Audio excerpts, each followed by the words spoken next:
Good evening, everyone, and welcome to the Times BFI 53rd London Film Festival at the festival's home of the BFI Southbank. Thank you for joining us for what is the first of the festival's Masterclass events. We are delighted to be spending the next 90 minutes, 2 hours, who knows, in conversation with director Gaspar Noé. Gaspar, as I'm sure you know, is a filmmaker who provokes very strong responses from the people who love his films, from the people who hate his films, and as with any controversial figure, strong responses from people who have probably never seen any of his films at all. I'm sure that's not the case with our audience this evening. His new film, Enter the Void, played at the festival last night and this afternoon, so I hope that most of you had a chance to see that. We'll be talking about the film along with his previous work, amongst them Sul Contra 2, his short film Carne, and Irreversible over the course of the evening to come. And there'll also be plenty of chances for you to ask questions yourselves. We'll be welcoming Gaspar to the stage in a few minutes. First of all, we're going to take a quick look at Enter the Void. So here is just 5 of the 165 minutes of Enter the Void that Gaspar brought to the festival for us. So enjoy this, and we'll be back on stage straight after. Thank you very much. Well, we sort of blew that big introduction where I say, ladies and gentlemen, Gaspar Noé, but ladies and gentlemen, Gaspar Noé. He's had his round of applause, so that's that. And so my name is David Cox. I'm one of the program advisors for the festival. I should have said that. It was impolite to not say that first thing. Not that it matters. But welcome to Gaspar. Thank you for bringing Enter the Void to the festival. We're going to talk through his career. It'll probably end up being sort of chronological. It would always be nice to do these things in a bit more of a sort of organic way, but I think we'll work through the films and see where we end up along the way. And as I said, there'll be plenty of time for you to ask questions yourselves. So I'd just like to start, Gaspar, not so much with Enter the Void, but perhaps on a more general note. I mean, all of your films have this incredibly strong visual style. They have an incredibly sort of very particular kind of rhythm to them. I mean, do you see the world cinematically? I mean, that's 2 hours 40 of a very, very consistent, focused style. I mean, how much is that just part of your thought process in general and the way you see the world, or is that something you really have to develop and work on to get to a film? I don't know how most people conceive life or what. I know that my perception of life is mostly linked to what I see with my eyes. And I don't know if it's cinematic, but it's really visual. And I have no sense of smell or almost anything. I'm not focused on food. No, some people like going to nice restaurants. My only obsession when I go to restaurants, the music is not too loud and the lighting is good. Each person has, but yeah. I don't know. But in terms my father was a painter, so actually you see his paintings in Irreversible and in the last movie. And then I was maybe programmed to be obsessed and to perceive the world through my eyes. I think in the movie Peeping Tom they call it a scoptophilic. It can be considered as a disease too. And can you talk a bit more about that? You grew up in Argentina, and as you said, your father's a painter, and your godfather as well was a painter. Yeah. I mean, what was that household like? Were the paintings around? Were you sort of was there any input for you? Did you have artistic tendencies? And there were kind of both my godfather and my father were very transgressive painters in the 60s. They moved to New York, so I was born in Argentina, but then when I was 3 months old, my father moved to the States, and then it was a hippie period. And that's why maybe the kids in the movie, they are raised in the States, and you have images of New York at the end, like in this dreamt life of a possible future. You even see the Twin Towers at the end. Because for me, New York was like for me, it's the starting point. I don't have any memories of my first 3 months, but I remember going back to Argentina when I was 5 and not being able to speak Spanish with other kids and whatever. What else? But I think having like a father who's very talented and a godfather who's very talented, actually they're very famous, the two of them, made me decide to, I don't know if to decide, I know also my father said, well, you can do any profession you want, but if you want to be happy, you better be an artist. So yeah, no, at a It's not point that when much choice. Yeah. when you come out from school, you say, "What can I do? I'm not going to compete with my father, not become another painter." I was sort of becoming a comic book artist, but he had some friends who were doing that in Argentina, and they were very lonely. You know, they were always in their house, and then you see these, I don't know, these other guys who are actors or directors. Oh, they are having more fun, and maybe it's the search for fun that brought me to become a director.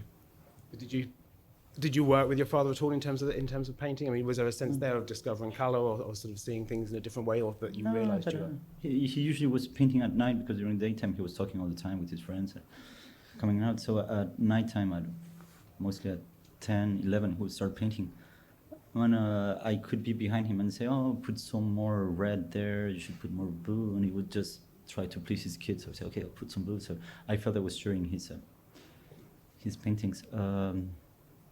But then I think that the person who mostly made my how to say cinematic education was my mother, who's a big film buff. She's a social worker, but she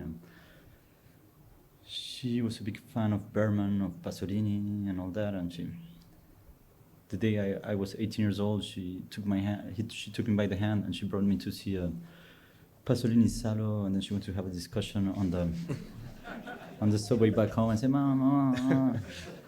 Also, what you didn't know is that I had been to see a porn movie a few hours earlier with my other friend who said, "Oh, now we're 18." So yeah, I saw my first porn in Salo the same day. Okay, well that explains a lot, and I'm sure we'll revisit that. I mean, what point over that period did you start to think of becoming a filmmaker? Obviously, your father said be an artist. Once you moved out of cartoons and comic books and started going to the cinema with your mother, did that seem like a viable option, or did that seem perhaps almost more too industrial for something that to move into? Actually, I would say I was lucky. When my parents moved for political reasons, they moved from Argentina to Paris. I was 13 years old. And then sometimes when you go from the South Pole to the North Pole, you can lose 1 year in school because, the end of an year is in December for in school. And so actually I earned a year and I finished my school at the age of 17. And it was a bit too early, but I was good with mathematics, and there was this film school that prepares DPs and camera operators, and but the test to get in was mostly mathematics, and I got in at the age of 17, and I finished the film school at the age of 19, and inside the film school, I would say when I was 16, I didn't even know really what I wanted to study, but my father had a friend who was a DP, and he said, "Oh, you should do film school." And I said, "Well, okay, let's try." And I got in, and then once you're there, you start playing with this marvelous toy that you call a camera, that people call a camera, and then you have fun with your friends, shooting them and editing the images. And at the age of 19, I had done my first short that some people liked, where I put my own father playing a serial killer and strangling a woman, and because he was not an actor, he was not fully in control of his hands, and the actress started screaming, and I thought it was very funny because it was like a very situationist situation or whatever. But and then I think also from that moment on, I really enjoyed working with non-professional actors. Right. But and the movie was shown, and then I kind of was too young to start doing any studying other things, so I pretended to be studying philosophy because just the university was across the street, but actually I was not really attending the university, and I was partying, doing things that you see on the screen of my last movie, and whatever. And then I became the personal assistant director of Fernando Solanas, an Argentinian director who was also another friend of my father, and whose son was my best friend at the time. And then you, after doing shorts on your side, where when you're just doing shorts, all your friends work for free. It's all about learning how to do a movie and playing that game. But when you're an assistant director, you suddenly discover this structure, you know, of work where people are competing, people are being fired, and also the pleasure of the director of firing people suddenly. And sometimes it was my duty to fire people, and then you say, "Oh, this is not like a family. This is like an army." But it's good to have seen both aspects. To do shorts, it helps you to ask favors, and to be in features, it helps you to control this kind of army that is put in your hands sometimes.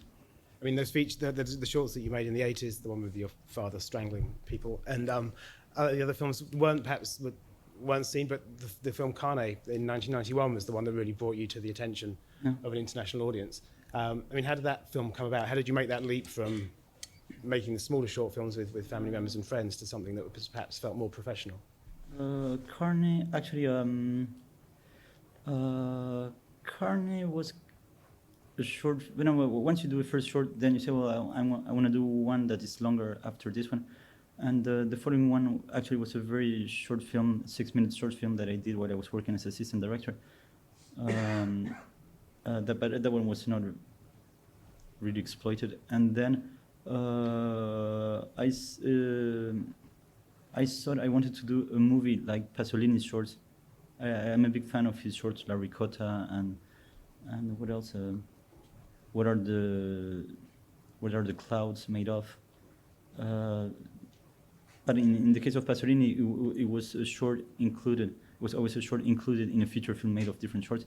But then you say, well, maybe I should do a movie that's not too short, not too long, 30 minutes, 40 minutes. And I did this this small script that I had about a horse meat butcher. It took me a long time. I think it took me like 2 years from the moment I decided to shoot it, to get the money, to find the actors, edit it, release it, and the movie actually was a bit less than 4 minutes. It was maybe 37 minutes, but it was so popular. I don't know why. Sometimes it happens that everybody likes the movie, and so I had all these proposals of scripts I didn't care of. Do you want to do a first feature? I said, no. I want to do the sequel. I want to extend it and make of this short film a feature film. But then people were telling me, no, you should get into the real stuff. You should do a real movie with real actors, with real money, and a real producer who tell you what to do. And I was very happy to be my own producer, to have control on everything. And I never liked having a teacher above me, or a director, or a producer above me telling me what to do. So I said, I'd rather have a very low budget and do a second short film that I can put together with the first one, and then do an independent movie that I care of. But it took me such a long time that actually the feature film that I did next, which is the sequel of Carne, now it's called I Stand Alone here, but in French it was called Seul contre tous, which means alone against everybody. Took me like 4 years.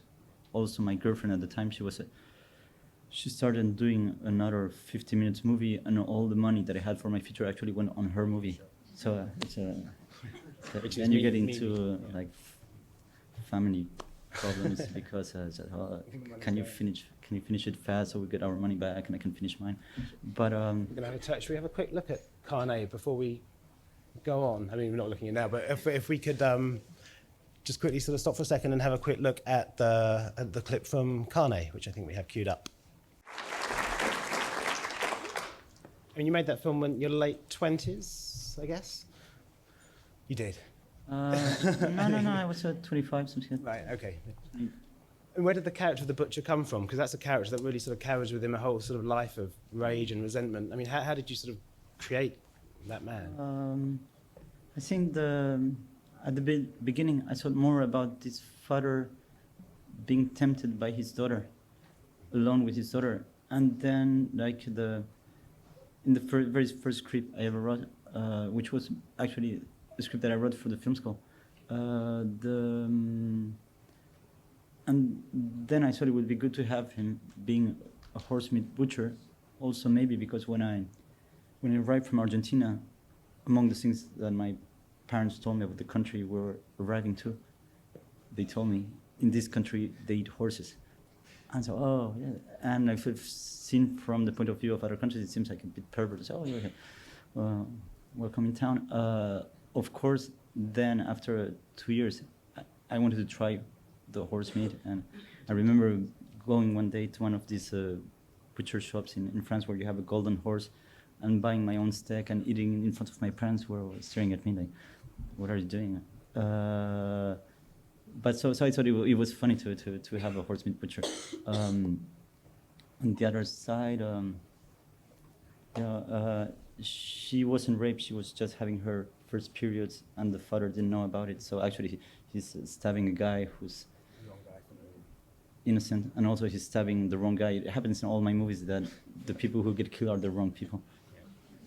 Like in Irreversible, they kill the wrong rapist. No, they kill a guy who's not the rapist, and yeah. But that theme of revenge, that's the first time it really kind of shows itself in your work. I mean, why is it that revenge has sort of stayed a constant, really, through, I mean, I guess through Saw Contra 2, it's much the same film, but through Irreversible as well? I think it's part of life. Some people are revengeful, some are not, but some other people consider revenge as one of the funniest things you can do in life. And as a narrative tool, it's an incredibly sort of dynamic, as a narrative piece, it's an incredibly sort of dynamic thing. It gives the film a real sort of shape and drive. And I mean, that's something that characterizes certainly Carne and Saw Contra 2. I use some voiceover in this movie, and then in the sequel, at Anon, I use it much more.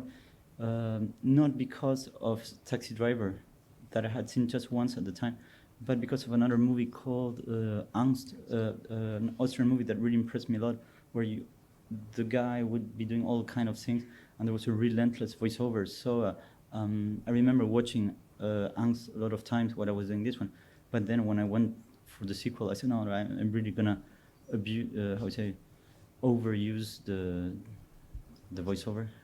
We're going to see that in the clip in a minute, but just in terms of the style of Carne, the sort of the face to black with that single chord and the on-screen captions, and the use of voiceover. I mean, how much was that in your head when you started shooting? Was it planned to sort of, was the film planned to sort of move and look and sound like it does, or was that something that once you shot it and you sort of started playing with the editing and you were working with Lucille, your partner, that it sort of suddenly started adding all these sort of pieces? I didn't storyboard this movie. I never storyboard any movie. I think it's better to go on the set, whether you have a script with the dialogues written or not. You just, once you're on the set, you put the people who are playing the parts, whether they're actors or not, and you find the right situation with them, the right words with them, and then you decide how you cover the scene and where you put your camera, if it's going to be a large shot, a close-up, or whatever. That's how we did this one. The problem with Carne and Saw Contra 2, I really wanted to shoot the movie in CinemaScope because I like the 235 framing. But I had no money to shoot it on 35 scope, so it was shot on 16 scope, which means you have one lens, a normal lens, and then an additional anamorphic lens, and you have to focus on both to have the image in focus. So it's very hard to do it traveling or pull the focus. So that's why it looks like an Ozo movie by moments. It's just like the camera doesn't move, people don't move.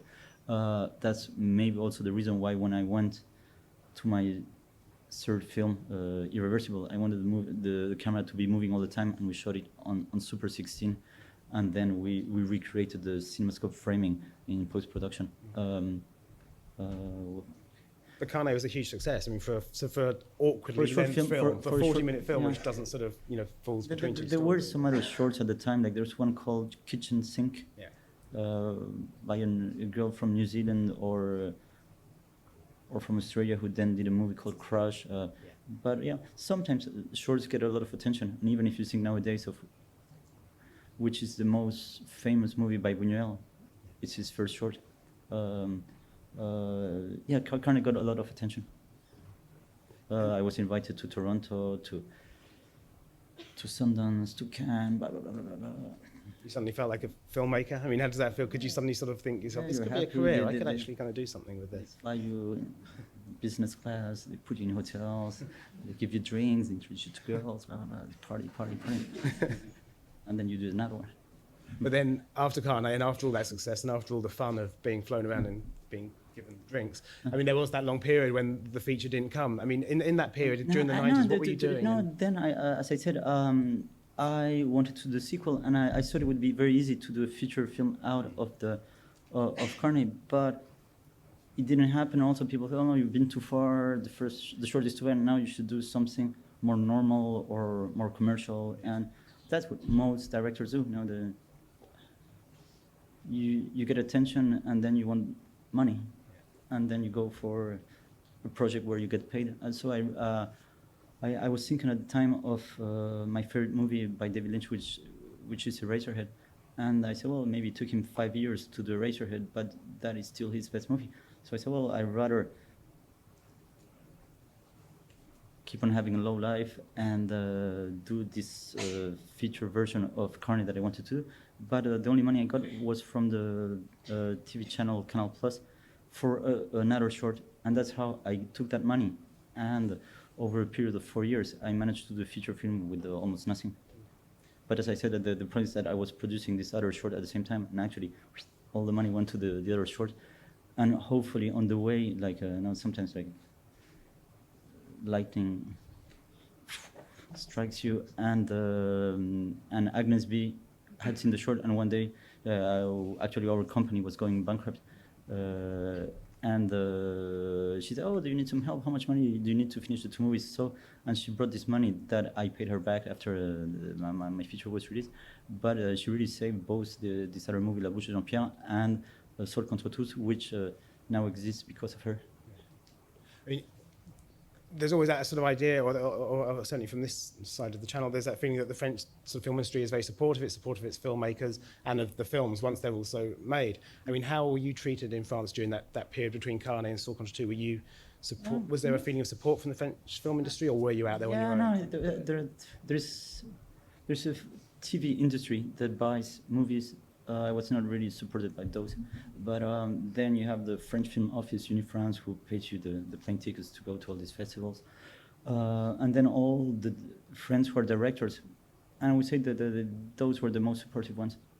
Whether it was Kassovitz, Jacques Audiard, Christophe Gans, there are many directors, and in France also you have a few families. You have like the Authors family, you have like the action horror family, and then you have the comedy family. But I would say that they were very friendly, and all those people recommend me to keep on doing the directors that I was meeting here and there in festivals, and they told me, yeah, for sure you should do the long version of Carney, which actually turned into a separate feature, Sol contre tous.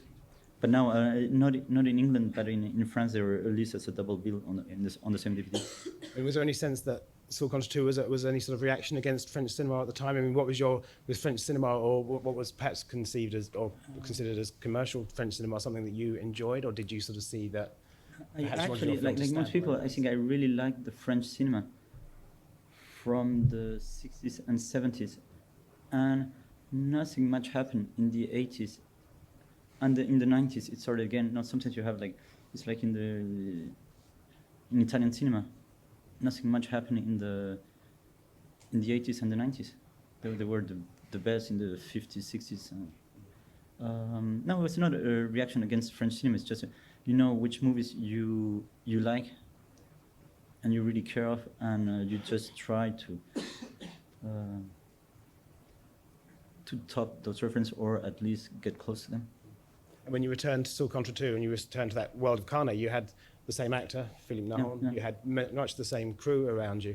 I mean, was it very easy just to pick up that story again, or did you feel like your style, you wanted to do something new to it, or were you quite happy to sort of stay with that? No, I was happy to stay with them, but on the other hand, it was kind of weird because I had no money to do the short, but then I had no money to do the feature. So, and people say, oh, your movies have been everywhere. How can it happen that you were still not paid? But at the end, they knew that the movie could not be paid because also in terms of what is written on the script, the sequel was more radical than Carney.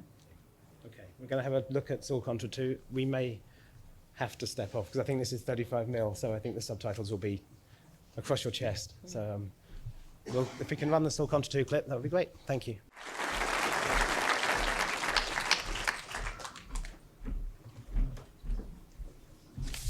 mean, was Saul Contretout, you took over editing duties for the first time, or you were co-editing with Lucille. I mean, what is it that actually sort of working with a film like that you like so much about sort of feeling the film? I always operate the camera. I always edit, even if I have co-editors, but that's part of the fun. Yeah. I hadn't seen these images for a long time. Yeah. But when he says the void, actually, I had already written the first draft of Enter the Void, and which in French is called Suddenly the Void. Right. And that's why maybe I said, oh, it's good to put the title of your next project already inside. Well, I think the void. I thought after this one I would go directly to Suddenly the Void or Enter the Void, Right. but it didn't happen. I had to do another one in between. I mean, how did you actually construct the film in terms of voiceover and the images? What point did you record? If you talk actually a little bit about the importance of Philippe Nahon, because that performance over both films is amazing, and then recording the voiceover and matching it. The voiceover in Saul Contretout was much shorter, but also the movie was supposed to be 15 minutes long. Added to Carney, it would have been a feature film, but then the movie that was supposed to be 50 minutes turned into a 90 minutes movie by itself. When it comes to the voiceover, I was shooting all the scenes that were in the script, but also I was adding scenes all the time. As long as you don't pay people and you have a camera and you have some film stock, you can keep on shooting. You just have to wait until your main actor is free, because he would go to work on other films from time to time. And also, when you cannot pay the locations, what happens is that you go to the location and they fire you. And you try to pay them at the very last moment, but they're already upset. So we had many problems during the shooting of this movie, that things that were supposed to happen didn't happen. When it comes to the work with Philippe Nahon, he was complaining that he was never working with real actors. But at the same time, if there were butchers in the movie, there were real butchers. If there were policemen, we'd try to get a real cop or someone who was fired from the police to play. But and he also was saying, "Oh, I don't have dialogues that I play with other actors." I said, "Well, but the voiceover is going to make it," and he would not trust me. He would say, "Oh no, the voiceover is voiceover. I want to act." So, well, but you just walk, and we put the voiceover and. 1/3 of the movie is a voiceover of him walking or watching the ceiling or things like that. 1/3 at least. Once I had edited the movie, I chronometrated the scenes, and then I wrote a voiceover that I thought would be twice longer than the space I had to put it in, and then I would cut all the breaths, all the mumbling, whatever, and compress it. So something that we recorded that lasted for 2 minutes at the end would last only 40 seconds or 50 seconds. It was so compressed. If I had a space that was 1 minute long, I would write 3 minutes voiceover, and actually it worked. Did you enjoy writing the voiceover? There's a sense I can imagine you almost kind of slightly I would say giggling with kind of delight at some of the stuff. I spent more time editing the voiceover than editing the image itself. Right. But it's deliberately sort of provocative stuff. There's stuff in there. I mean, when the film came out, did you find that sort of critics, to some extent, confused the voice of the butcher with your own voice, and that you took certain critical hits for the way people perhaps thought that you perceived France? Yeah, some people thought it. Yeah, some people, because also the guy in the movie is supposed to be a communist who then turns racist, and at the same time it was like the National Front was going up, and so, well, this is a portrayal of the National Front, or how like a communist can turn far right. And actually it's not the subject of the movie, but also the fact that at the beginning of the movie he says that he was raised in in a foster home, which is the case of Jean-Marie Le Pen. So they say, well, this is like a portrayal of maybe Jean-Marie Le Pen, and then some people were even accusing me of being possibly a fascist or a very potential fascist, which is not the case. But then I had a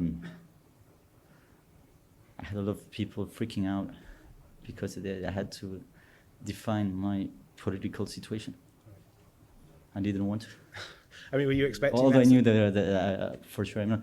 But it's weird how either people were focusing on his incestuous thoughts of the end of the movie, or on his undefined political obsessions. But did you expect that sort of response? I mean, were you prepared to have to sort of answer for the character and for your own words? I mean, how much did that? Actually, the character of the butcher. I don't know if you know this movie. There's a French movie called Dupont La Joie.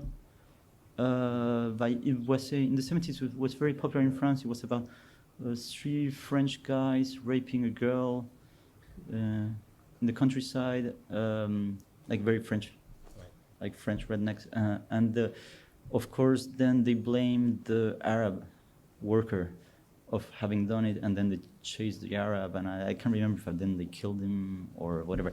But so it's a and there was one of the actors, Jean Carmet, that I saw was, and the film now is a mix of Jean Carmet and Victor Lanoux, who was the other main character, and that was my reference for this movie. I think when I first met you, in fact, it was in Edinburgh in 1989, and I remember you were in the bar going through a book of The Making of the Last House on the Left, and you were sort of going through it and then sort of showing it around. And I remember talking to you about Last House on the Left. Then, I mean, are those films of the 70s perhaps? And you mentioned the French film and Last House on the Left and things like Texas Chainsaw Massacre. Those very sort of extreme, very sort of vivid, experiential films. Were they films that were touchstones for you at that point when you were making Carnet and Saul Contra 2? Yeah, no, not so much Last House on the Left. I think I like the what's the name? The Bergman version better. The Virgin Spring, yeah. The Virgin Spring. The Virgin Spring, yeah. I like it better. But yeah, I like a lot Texas Chainsaw Massacre, which is one of the only 2 movies that really scare me, with straw dogs. When I was shooting this one, maybe I was mostly thinking of Straw Dogs, Deliverance, Taxi Driver, those kind of movies. And when I shot Carney, maybe I was also thinking of Georges Franju's movies, like what's in the Blood of the Beast. Yeah, the sound of that. Yeah. Oh. Yeah. I'm a film buff. But the since I'm 11, I was watching like 1-2 movies a day, every day. So at a point, you come to a point that it seems to you that you've seen almost everything. And you start getting bored by the movies where you feel the makeup, the projectors, whatever. And so then you have a very few references that you really like, and you try to reproduce them or top them. It just seems like the sort of the fright break that you have in Saul Contra 2, the sort of the warning to get out of the cinema, which is a clip I wanted to show. That was stolen from. But that has a real affinity with sort of horror films, with William Castle. That was in a movie by William Castle, which is not my favorite, but I thought it was a good gimmick. And yeah. Some people complained that the movie was a serious movie, and that warning made the movie turn funny. I said, no, it's a funny movie. For me, it's a black comedy. It's yeah. Irreversible is also a very black comedy, but there are many details in the movie that are not real. We'll talk about Irreversible later, but when it was written, I said, oh, it's just like... What's the comedy for you? Just the sort of, not so much the over-the-topness, but just knowing that the audience is going to be sort of... For example, in the... I mean, the comedy in Saul Contra 2 and putting... For example, in this case, it's that at the end of the movie, you think like there is a redemption. He's not going to kill his daughter, although he said, well, I have to save her future shitty life and mine too. And then there is a shift, and then he comes to the decision that he has to stay alive and have a love affair with her that will make them both happy. I know that people are going to complain about that, so actually... I don't think the comedy is in the movie, but it's the situation that it creates around you and people. I mean, at the time that Saul Contra 2 came out, and then between Saul Contra 2 and Irreversible, there was a point in French cinema where things seemed to become incredibly extreme. There was the Catherine Breillat film Romance, and the films that followed that directly. Even Claire Denis, sort of Trouble Every Day, Bruno Dumont's 29 Palms. There was a lot of films, and they all seemed to come out of France, and they all just seemed to be more extreme than the last, as if you were all kind of like egging each other on. But I think we were all trying to top each other. Was that it? No, was it just like a big game? Basically? Vienna had a big time. You know, Germany, Berlin in the 70s was burning. In Paris in the 90s, like I would say, I was competing with other directors to see who would do the most outrageous movie. Right. And who won? Many winners.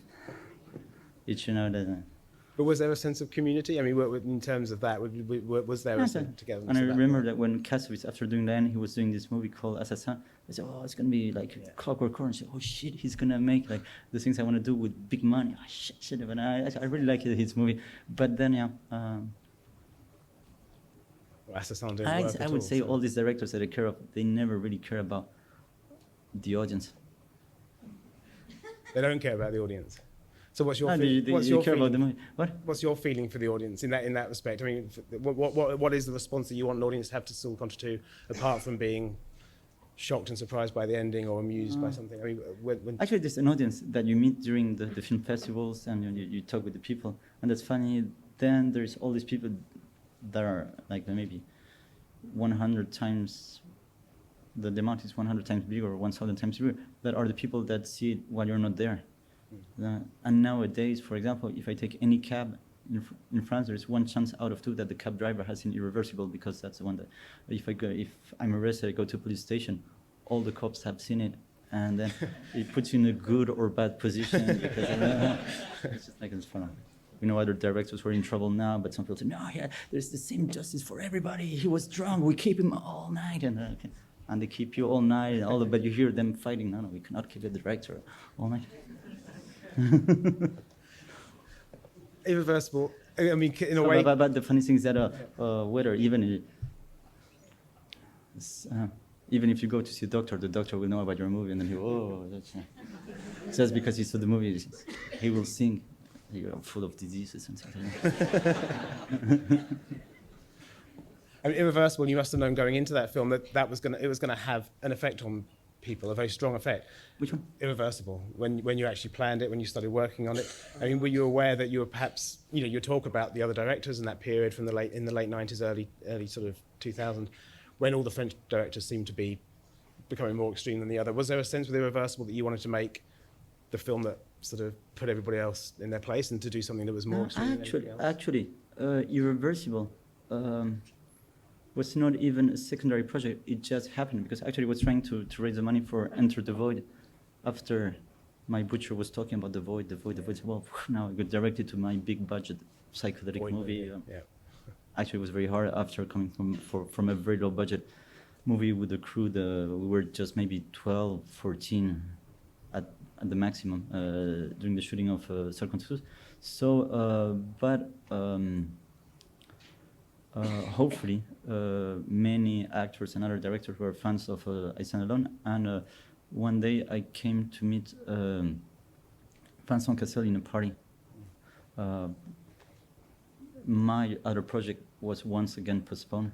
I had a German production at the time, so Enter the Void being postponed, I was partying every night, and I meet him, and he comes, oh, what are you doing this summer? I would like to, no, Vincent, he wanted to do a movie with me, and he said, Monica is free too, why don't we all do a movie together? I mean, when, in August, it was June, and say, okay, let's, and then you try to find a quick idea to do, and I had this project that I might do one day, which is an erotic melodrama, quite explicit, and I said, oh, maybe I have this project, it's a love story, but well, it's a lot of explicit sex. Oh, how explicit? Oh.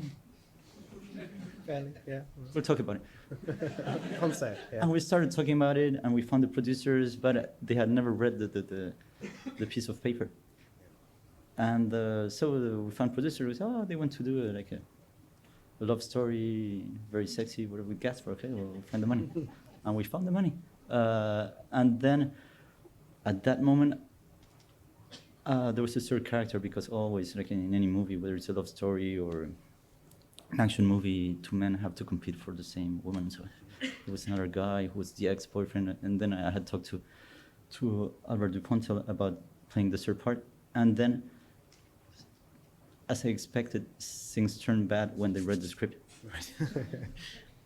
And we had a lunch with the producer next day to confirm that we were all doing this like easy erotic Oscar movie in France, and during the night I had already thought of doing another movie that could replace it, which was a rape and revenge movie told backwards. And they thought it was a joke when the next morning when they brought me, they called me and said, oh, we have to discuss with you before the lunch. We're not doing the movie. I said, no, but I already have this other project, right?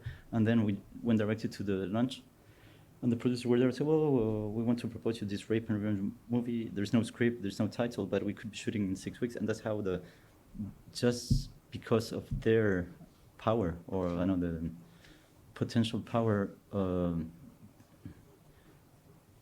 movie could be made. And the speed of that. Because they came from all these commercial successes, so it was the name dropping made a project a very abstract project with no name, no script possible. And then I had to write a script in 6 weeks, and I wrote 3 pages, and we started shooting Irreversible with 3 pages. It was not even supposed to be an outrageous movie or a confrontational movie. It was supposed to be a rape and revenge movie told backwards, and but also I think the actors also want to top each other, and I guess Vincent had seen Philippe Naon playing in Sol Consus, and so he wanted to be meaner than Philippe Naon in I Stand Alone. I guess maybe Monica wanted to top Vincent, and the boxer who was playing the rapist too, and everybody was trying to do the best scene in the movie, and also Dupontel was smashing the. So is that part of your job? The shooting was full of testosterone. And that's part of your job as a director. It was very short, but full of testosterone. Many men. There were almost no women on screen, and on the set it was all men, and we're all trying to shock each other. But it was a very joyful shooting. And for the first time, I was paid, so I was very happy too. They were paid, and then you come to a result that the movie was there, and hopefully, I had shot with no cuts that other movie. Yeah. So it's long scenes, and there's always a moment where the distributors, the film festivals, or whoever has to take care of the scene. So, you should cut the rape scene or the killing scene. No, wait. It's a master shot. We cannot cut it. It will be noticeable, and that helped me because the way it was shot helped me to not cut down the movie, because actually it would have had much less impact. Even in this one, like if you do something that is violent on screen, if you want it to have some effect, it has to be long, because people are so much used to see people getting killed in 2 seconds, 3 seconds, or that the timing makes a difference. Well, the clip we're going to see from Irreversible pretty much encompasses all of that stuff: the testosterone, the violence, the all men on screen, everything. So we should move, because I can't watch this clip sitting this closely, actually. This is Irreversible in the Rectum.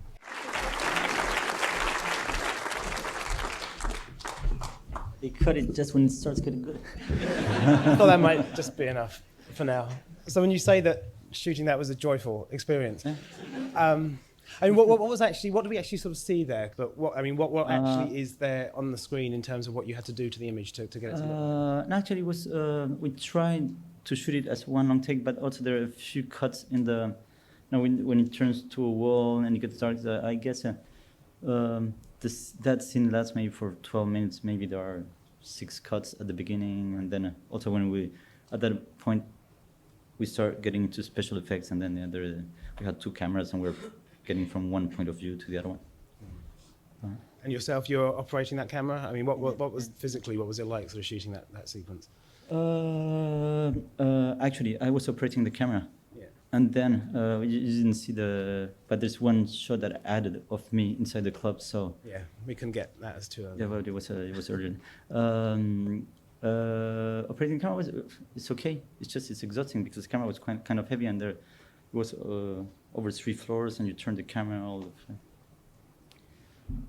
I think people were in a weird state of mind also. Like, it was a mix, the extras were a mix of real hardcore gay clients of that club and firemen. And it's weird because... Is that for safety reasons or just because and then I guess the hardcore gays were trying to shock the firemen, and the firemen were kind of shocked, and then there was some tension in the... As a director, do you like to try and create that sort of tension? I mean, were you aware that would be something that would create an energy? I mean, do you look for sort of situations like bringing Vincent and Monica in this film together to sort of actually foment and sort of stir up situations almost? Just something you like to do. I think when people say, "What's your advice?" I say, I like creating situations. Yeah. It's not so much of I'm not vicious, but especially when on a set, it's all fake. So it's just like if there are things that scare you in life, you just create them, and you assist to a fake representation of what you think it is. I think if the risky thing is doing documentaries, some people get shot for doing documentaries. So. And you talked about these all being sequence shots, the power of Carnage. And also the worst thing about directing movies is that you can go to anybody in the street. The moment you say I'm a director and I'm doing a movie about this subject, they're all happy of being in a movie. Not all, but mostly. One person out of two will give you his number to be in a future movie. That's weird. That's I go there. They ask me once, why do you want to become a director? I say, well, that's the only way I can get the number of almost all girls in the street. Yeah. So although the films are very stylized, But then, yeah, but for example, we shot in a real hardcore gay club where there were free condoms, but also free gloves and things. I mean, did you enjoy that sequence shot style? I mean, the power of Carne and Still Contra 2 really comes from that sort of incredibly precise editing style, whereas in this, as you say, you are just working in sequence shots. I mean, how did that sort of free you up as a filmmaker? Did you suddenly realise you sort of had a... Actually, when I was shooting this one, I was slightly? already... because I had written the Enter the Void before, and Enter the Void is the second half of the movie, is the vision of a ghost, so it's made of relentless master shots that go from one room to the other and they fly. So I was just also rehearsing how to shoot Enter the Void. So I said, well, if I can make scenes last for 5, 10, 12 minutes, then I'll be ready for my main project. Now actually the movie is strong, but it was more like doing a bank robbery, this one. I had the actors, I had the money, we had no script, no title, but and then it was all about the energy of the moment. Right. And the editing, I mean, when it came to And there editing, was could you preserve that because energy, or did it suddenly kind of... Actually, we started conceiving the project in June 2001. We're shooting it in July and August 2001. And then I didn't expect that it would be in competition in Cannes in May 2002. Actually, the editing was quite fast because it was made of mostly master shots, even if some of them are made of 3 different pieces that are linked in an invisible way. There were not many special effects. And then we work on the sound, and yeah, I guess we had the first cut ready in January 2002, and and then it was in competition, and then there was all this blah blah blah about the movie. In Cannes, there's a weird thing. Everybody wants to go there. In France, more than anywhere else, like there's one moment where, if you're a real filmmaker, you have to go. If you don't go to Cannes, you're not a real filmmaker. You have to have your movie ready in June and February, because then that's where everybody goes on stage and fight and so. And so, but I thought it would go to the Critics Week or to Directors Fortnight, something like that. And suddenly it was in competition, and many people were upset about this dirty movie being in competition. And then so there was a pre-program scandal. Everybody said, oh, the scandal is coming, the scandal is coming.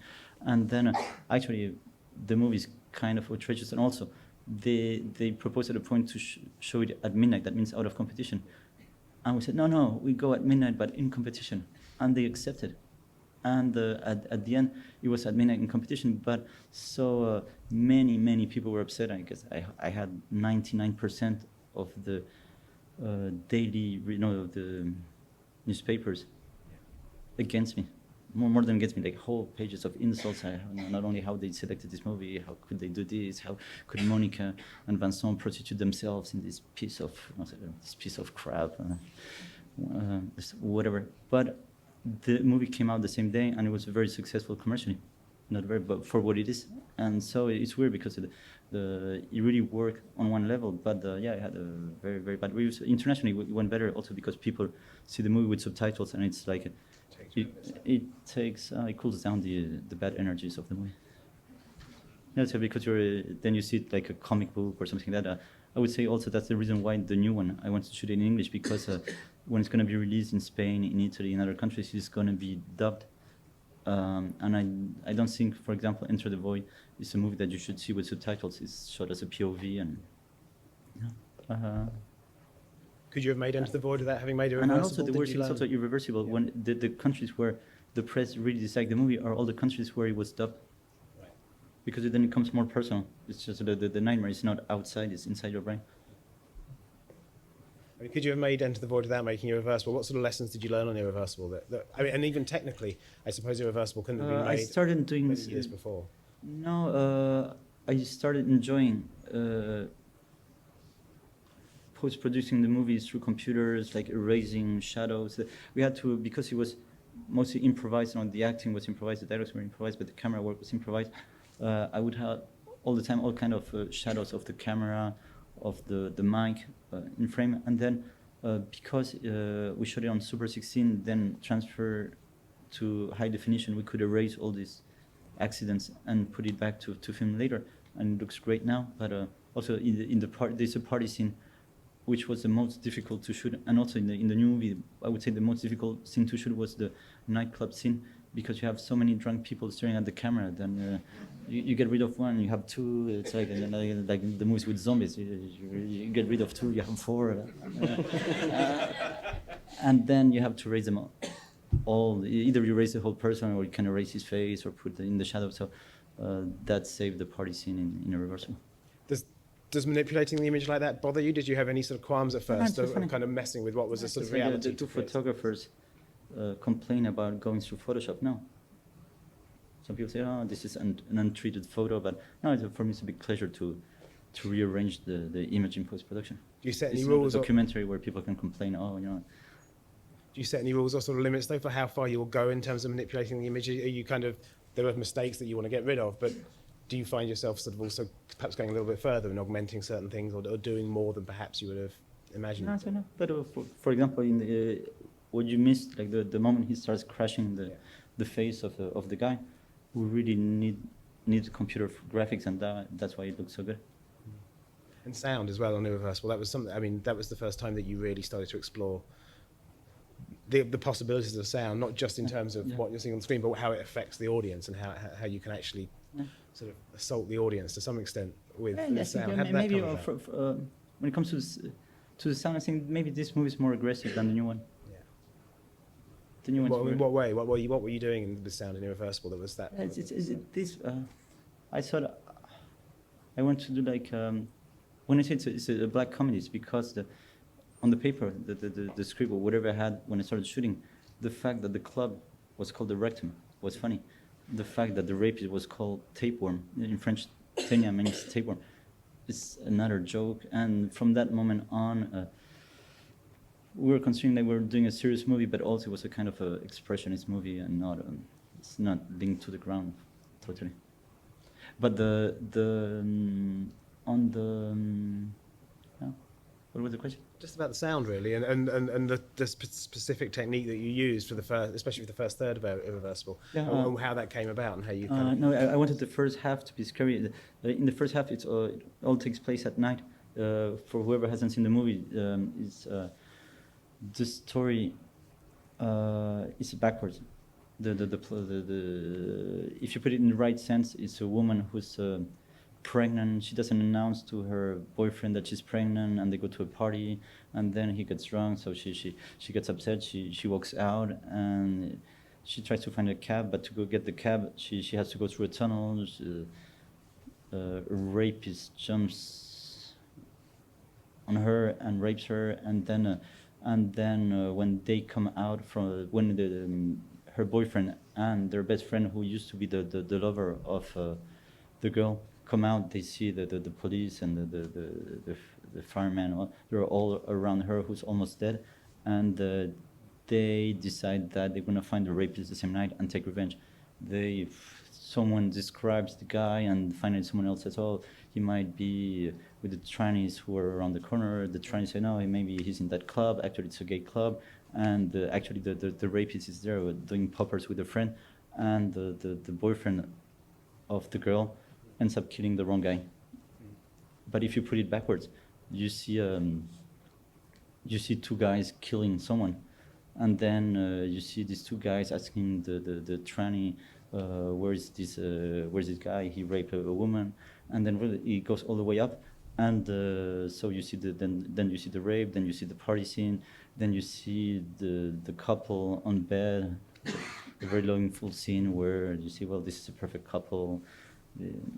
They have no promise in life, but at the end also you learn at the very end that she was pregnant and she didn't tell her boyfriend, and then the camera flies and you have a nice music. So it's a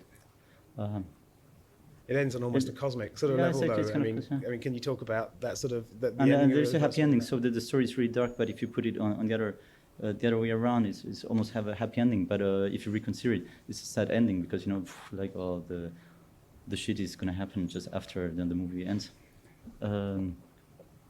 I mean, the movie ends on a sort of cosmic note with the strobing, and Yeah. you have a very explicit reference to 2001.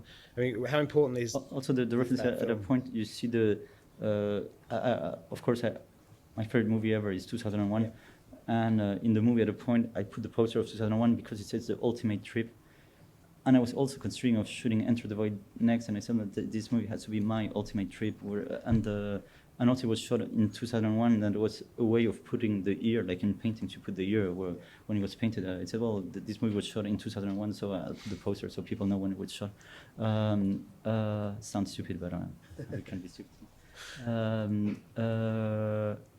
And then yeah, I mean, I think in a movie you have whatever you tell, you have the story, but then you have the feeling that you have. If you put like low frequencies on a cat drinking milk, like very low frequencies, like the ones I used for the beginning, you'll be scared. Nothing bad happens, but it's a nightmare. In a nightmare, you can sometimes just remember the face of someone, and it's a nightmare. The person is not even talking to you, not even doing anything, but it's a nightmare, and you just see the face. The low frequencies bring a sense of fear that I wanted to have during the first half of the movie. Then like this classic music at the end, whether you know that she's going to be raped or maybe killed at the end of the movie, the music enhances your feelings and your human feelings, and you feel happy at the end of the movie. That's playing with the movie. The sounds brings the feeling, I would say.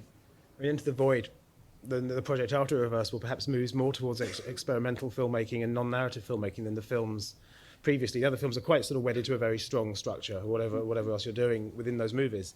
They move towards a very kind of fine point. I mean, Enter the Void perhaps is a freer experience and potentially Actually, a more also sort of as a experimental. director, some directors kind of repeat their own language all the time. Some other directors try to surprise themselves. Some other directors, like Polanski, was moving from one genre to another. I would say in my case, once you've done something, you better try to go somewhere else. It doesn't mean you're doing better. It's just you're trying to have fun with the toys you're given. And Enter the Void is, I mean, it's a less aggressive film for a start. It has a sort of, it has a very different quality in that respect. I mean, what was the sort of, what you talked, I think, with the Reversal about wanting to put the audience into a trance state. What sort of state did you want Enter the Void to sort of put people into? I mean, we'll be watching the audience last night. You were sort of saying, some people that, they're not quite sure what they're getting out of it. What did you want the audience to sort of feel from Enter the Void, and what sort of state did you want to put them in? Because it's a very deliberate experience. I would say it's more hypnotic film, but the strobing effects help a lot. Besides the story, besides that the scenes are repeated over and over, or it's more like a dream. I would say the last one. Yeah. I mean, how hard has it been to capture Of course, that? this one was not. There was another movie before called Betrayal, which was inspired by a play of what's his name? The Pinter play. The Harold Pinter play that was done before Memento, but like 1 year before I shot Irreversible, I had seen Memento, which has like the time goes in two ways. But there's one thing that I really liked: the character that you thought was a good guy. The next scene, you understand that he was a bad guy, and it worked because the story was told that way.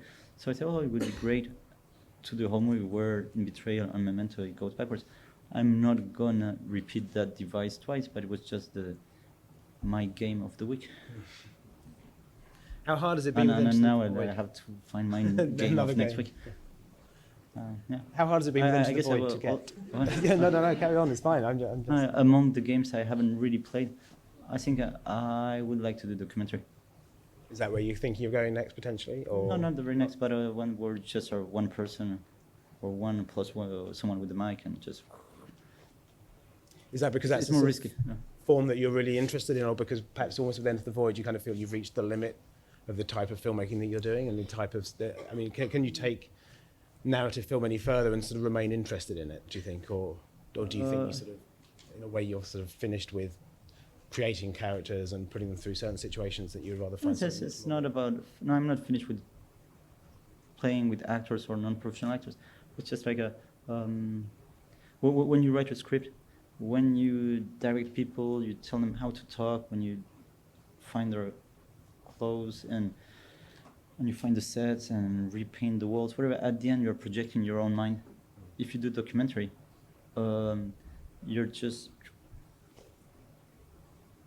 absorbing a real world, even if. And then I know in a way it's more risky because the only way you can come back and take possession is in the editing room. And have you enjoyed the sort of the more fantastical elements almost of Enter the Void in terms of actually creating the look and the texture of the trip and of the kind of the trip that you're sending people on? I mean, how much have you enjoyed actually working with those effects and Also, creating that look? yeah, also this movie is kind of trippy by moments. Universal, especially when the camera is spinning around, and there is even at the very beginning of the movie you see the camera flying like if it was a ghost. It was also because I was trying to rehearse for my future project with cranes, and I really working with cranes is really amazing. In Enter the Void, I did all the camera and also I did all the crane stuff, and the actors were complaining that I was not close to them, talking with them, but I was so happy behind the crane. On my monitor, that I said, who else? I would suffer to see someone else manipulating the crane. I think we're going to take some questions from the audience. We can talk about Into the Void. I'm not sure if you've had a chance to see it, so do ask questions about the new film.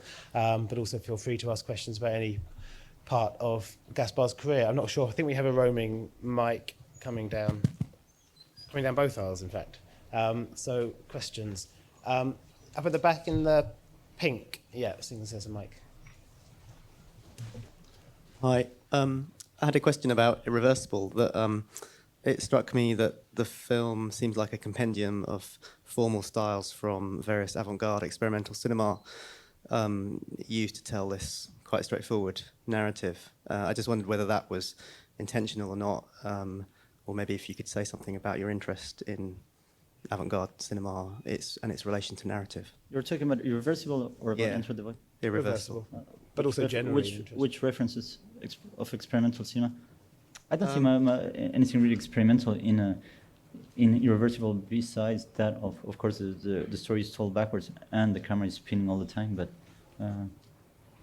you're interested in experimental I love cinema in general. And I love Kenneth Sanger. I love Jordan Belson. I love Peter Cherskarsky. What's his name? Yeah. The guy who does the instance. You're more often hypnotized by experimental movies than by movies with actors, unless you could really get attached to the characters. But no, I was not thinking of any experimental movie when I was shooting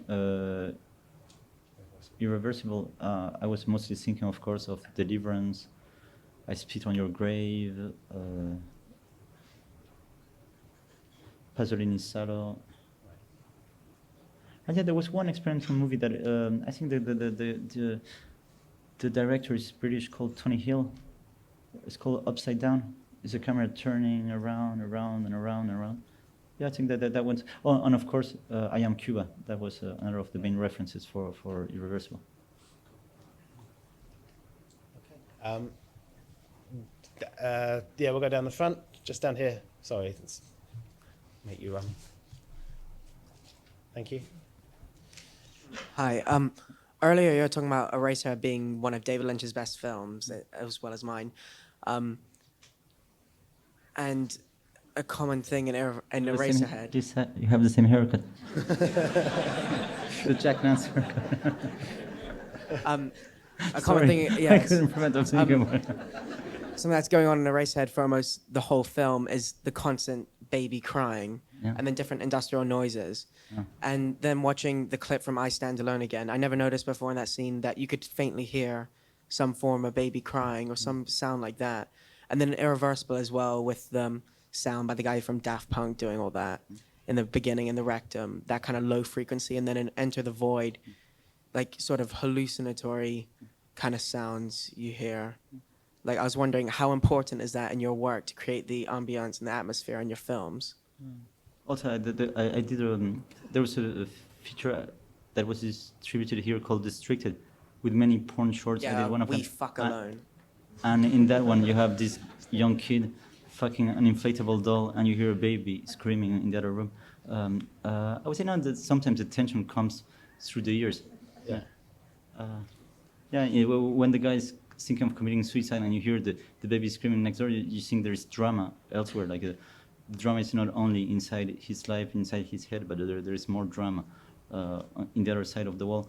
When it comes to low frequencies, yeah, they can scare you because it seems that like elephants, when they can pre-recognize when an earthquake is going to take place because through their feet they feel the vibrations. If you hear very low frequencies, you get scared and you don't know why. You're anguished. That was I thought it was good for your virtual. Something like the baby crying. But also there are some kind of drones that you think are going to be scary, and actually they're really cool. I like listening to drone music. There's a genre in experimental music called drone music, and I would say I listen more of that stuff than I listen to pop music, or because it all depends on the frequencies. There are some frequencies that are they touch some part of your body you don't know where, but they make you feel good. And also for the sounds in Irreversible, did you use it more to prepare the audience for the kind of stuff you would see at the very beginning, or more in a way to enhance what's actually happening?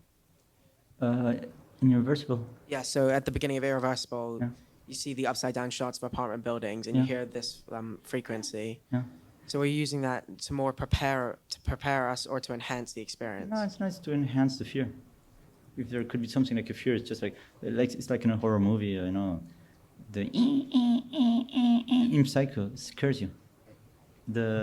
In Dario Argento's movies also you have some kind of sick music by Goblin or some other band that scares you before anything happens on screen. Yeah, you try to prepare the people to feel bad, and then you reward them with a crime. Okay. If we, just in the middle here in the white t-shirt on the third row. It's funny, I hadn't seen, I was in another festival in Lyon that started this year, and they asked me to introduce movies by Don Siegel. I was a big fan of Invasion of the Body Snatcher, and said, well, you should introduce Dirty Harry. And I had to watch Dirty Harry and then introduce the movie to the audience. And it's a weird thing because it's a fight between good and evil. You have Clint Eastwood, who's the good cop, very fascist, very fast. And you have the killer, who's actually totally lost, but the actor is really good. And at the point you enjoy the killings of the Scorpio as much as you enjoy the cop killing him. And it's weird because you're on both sides, but I think the movies are also there to release the fears of the audience.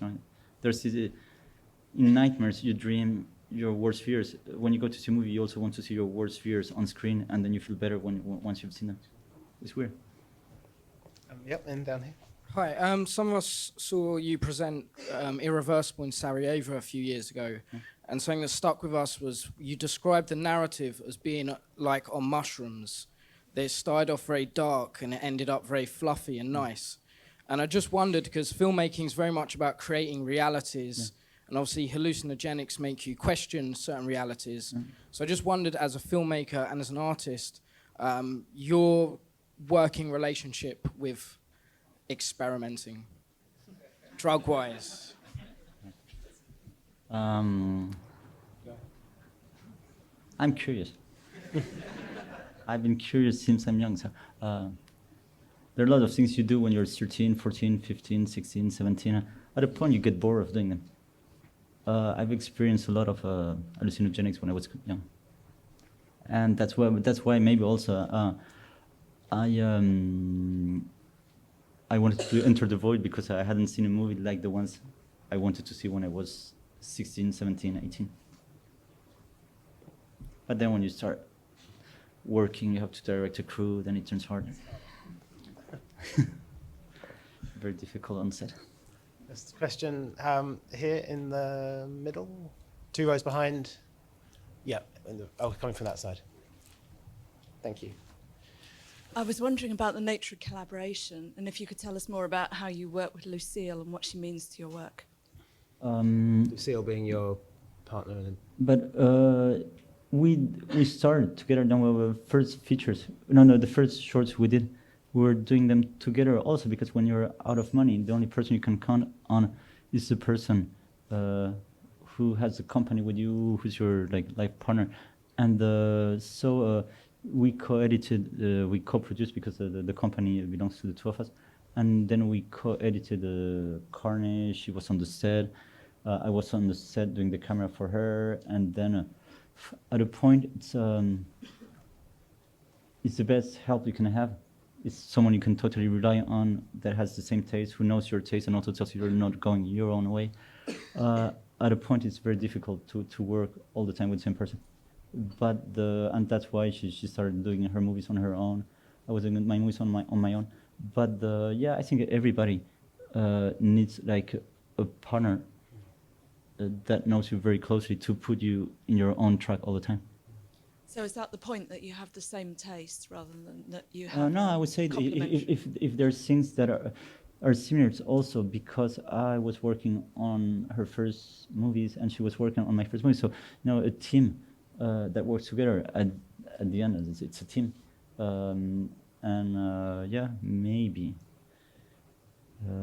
Maybe the last films are more different because she was doing them on her own. I was, although she helped me a lot on writing the script of the last one. I mean, Lucille made a feature, Yeah, Innocence. Innocence. Yeah. And is she?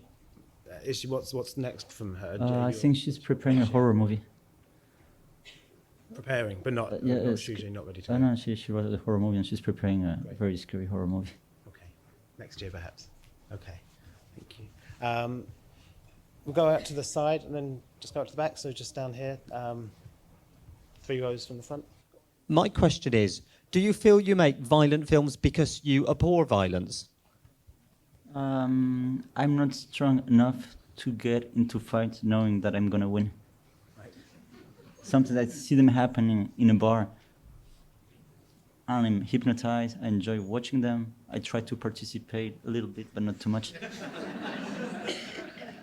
It happened to me to get smashed in the face because I was trying to help one of the two. But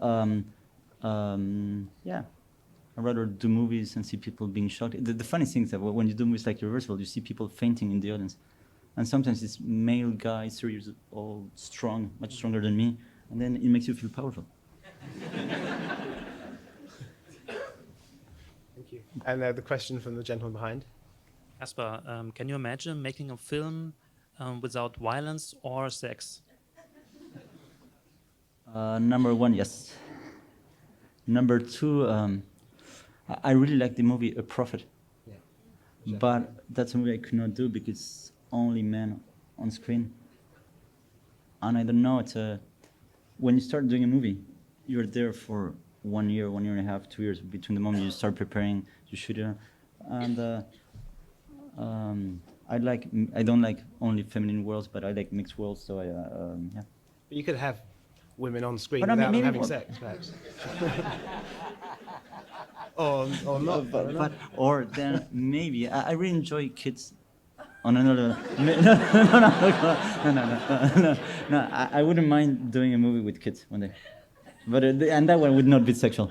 Okay. No, the thing about kids in a movie, even a movie like what's the name of this one? The gangster movie with kids. Bugsy Malone. Bugsy Malone.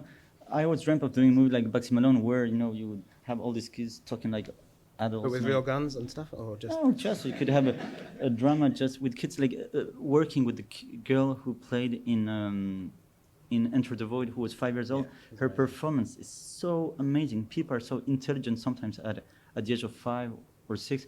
I know kids are always considered as being second-class citizens. Sometimes they're even sharper than adults. We'll We'll come back to you in a minute. It's just let them And also like because they're fragile because of their size, whatever. They are more attaching emotionally on screen. There's a question in the back row with your hand up. I think it's the back row. I can't quite tell from here, but it's certainly that is the back row. Hi, Gaspar. I just wanted to say that because obviously your films may not be for everyone, maybe even people in this room, but I think I didn't get the oh, sorry, no, I just said, I think your films are acquired taste for certain people. It's not everyone is into Irreversible in your films, but whatever I think you think of them, they're all influential, or at least I think so. I saw a short film of yours recently called Intoxication, which is on the Irreversible DVD, and I think even though it's like a 2-minute, 3-minute film, I think that's inspirational. I'm just wondering what, for a young filmmaker who's maybe wanting to do films like yours, not copy them, but work in the same sort of dark areas that you're like, what's your number one piece of advice for a young filmmaker, do you think? You can listen to people, but don't follow their advice.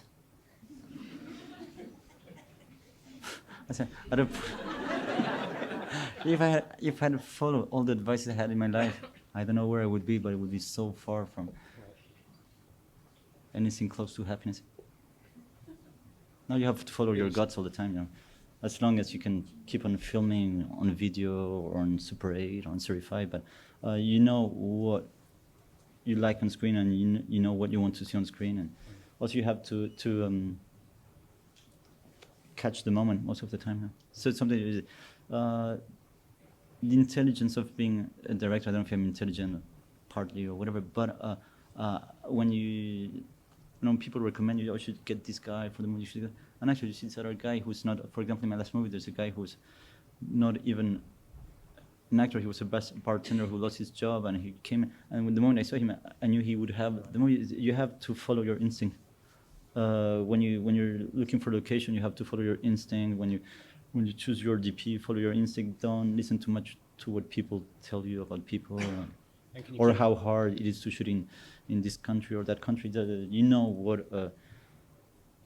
what hits your mind and your guts.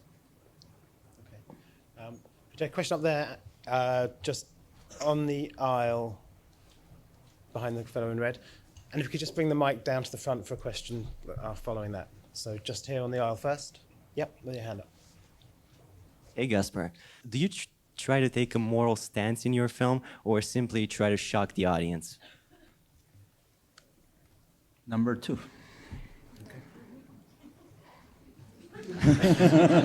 Okay. People will help me even further for this. No, hey. Do you want to expand? No. I wouldn't make a moral statement. Why? It means you have a sense of good and a sense of evil. Just let everybody else work that out for themselves. I don't have it. And also, since you mentioned I Spit on Your Grave, were you ever influenced by exploitation cinema or grindhouse films? I think we covered it when we talked about last Yeah. Monica Chainsaw, was watching I Spit before shooting the rape scene in Irreversible. Monica watched the same day. She watched I Spit on Your Grave, and she wanted to top that performance. She did, by the way. Then she was also watching the performance of Jodie Foster in The Accused, whatever, which was not so good.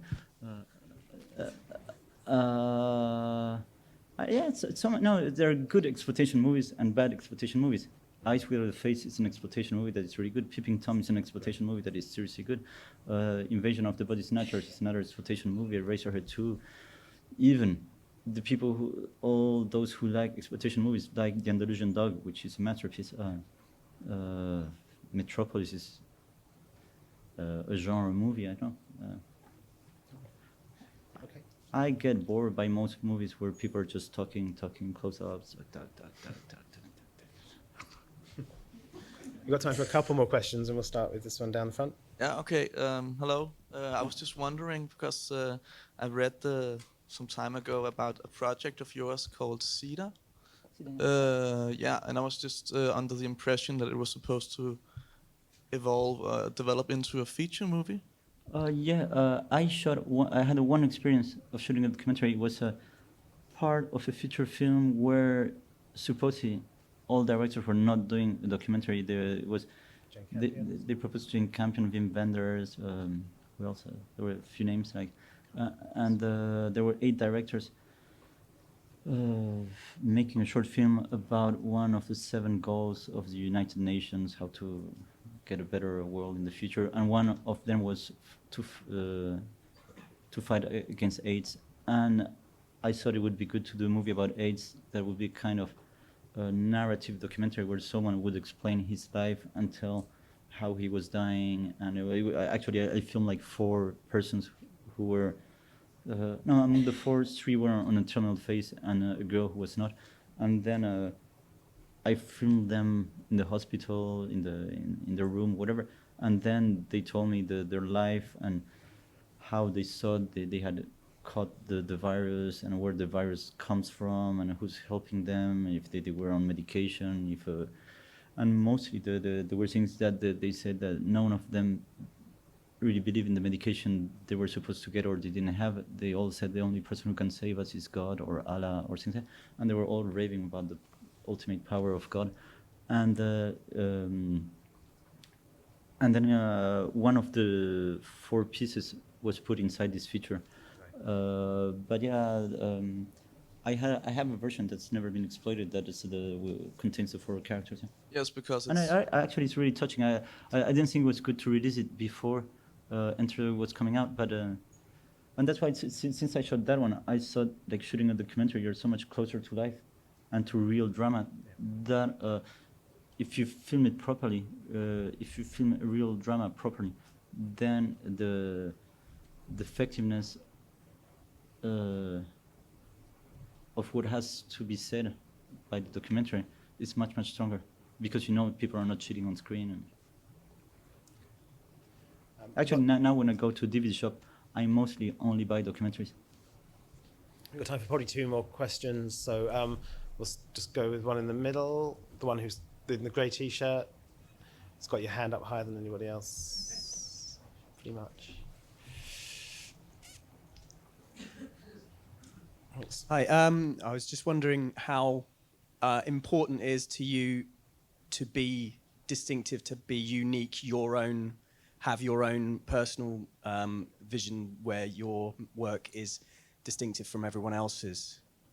Or is that something that you consciously strive for, or do you just have a particular story you want to tell and it has to be told a particular way? I guess you follow your own patterns, and you cannot escape from doing things that you like watching or listening to. I don't think I'm particular. I don't feel I'm more particular than anybody else. I just know that where I want to go when I start walking. You wouldn't avoid something that you feel you've seen too many times elsewhere, for example? There's subjects that you don't care of. There are actors you don't care of. There are countries you don't want to go to. And then, yeah, I guess then if you know which country you want to go to, okay, you start your script, but it takes place in Tokyo, and then But you wouldn't take on a project that perhaps someone else had written, or you wouldn't be a director for hire for, say, a studio feature or something? No, depends. I was proposed a remake that I cared of, but it was a remake of a movie that I really liked, but it didn't happen.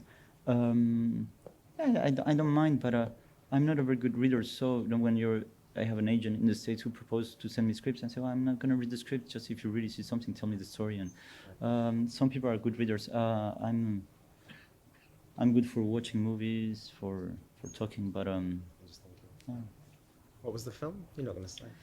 I can't remember. I'll leave it at that. Maybe it'll happen again. The question just here, in the future, we'll be able to have an entertainment industry that can create things directly neurologically. If you could make a computer game that could create any neurological state, what would it be? That sounds like Strange Days or Brainstorm, where you have this helmet and you can get into the head of someone else. Actually, it would be funny to be able to be wired to the head of someone else, like in being John Malkovich or. But then there are not many people whose head you would want to be in. When you start thinking, you start putting crosses. No, I'm happier in my own head than in someone else's head. Might have a cue for yours, perhaps. What? There might be a cue for yours. People might. I can imagine. But yeah, I don't know. I think the ultimate hallucinogenic film is not going to be in 2D or something like that. A couple of rows down in blue. Just Neil, thank you. Hi.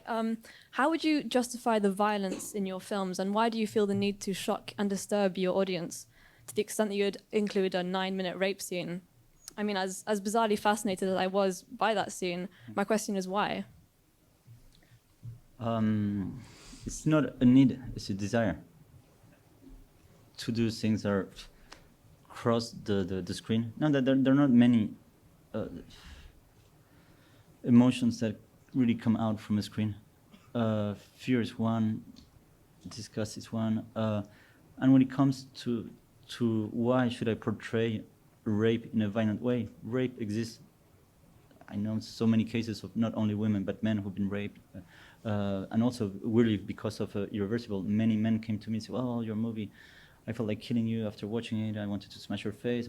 And after a while, the guys, tall guys, end up telling you that the best friend of their father had raped them, and then you get into the intimacy of a guy that you never expected to tell you that. I would say rape is part of the humankind. Whether how people can represent it. Why would you be able to represent a killing and not a rape in a proper way? I would say it's far more common.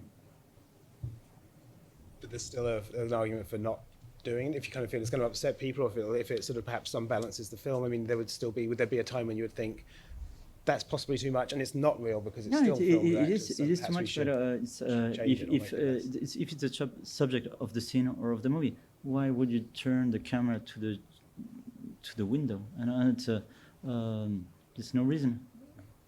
If it happens in life, it's like for many years you would never show a gay person on screen, or he would be feminine, but you would not talk about homosexuality.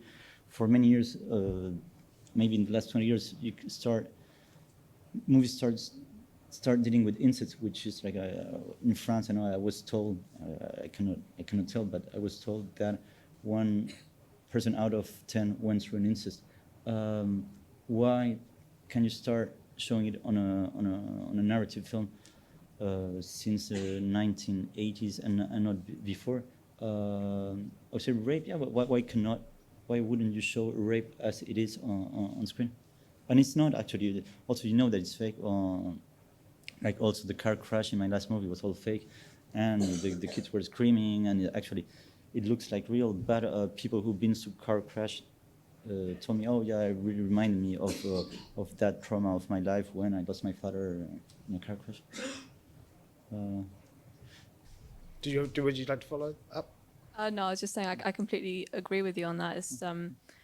But then I think the statistic was that in Cannes, your film Irreversible was the most walked out of the entire thing. And I mean, that means it works. Sorry? That means it works.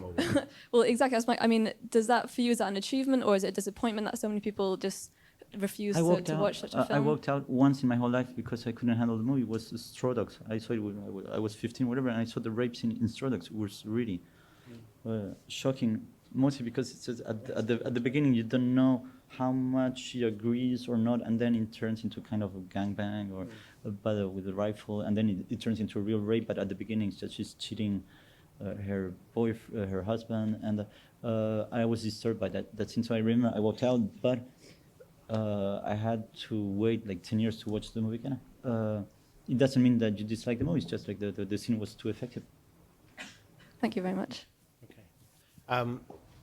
I think, and I don't think, and we haven't got time for any more questions, I'm afraid. Enter the Void, I don't think plays again at the festival. I think it's had its 2 screenings, and its immediate future is not known, so we can't necessarily say when it's coming February, out. March, and February in France. I guess it's coming out in France in February. Yeah. And please do take note of the Masterclass series at the festival. There's a talk with Lee Daniels, who directed Precious, which is a film that won awards at Sundance and in Cannes, and is will be a fascinating talk, and that is next Saturday at 1 o'clock. Better check, I've forgotten. But in the meantime, please, big round of applause for Gaspar Noé. And thank you.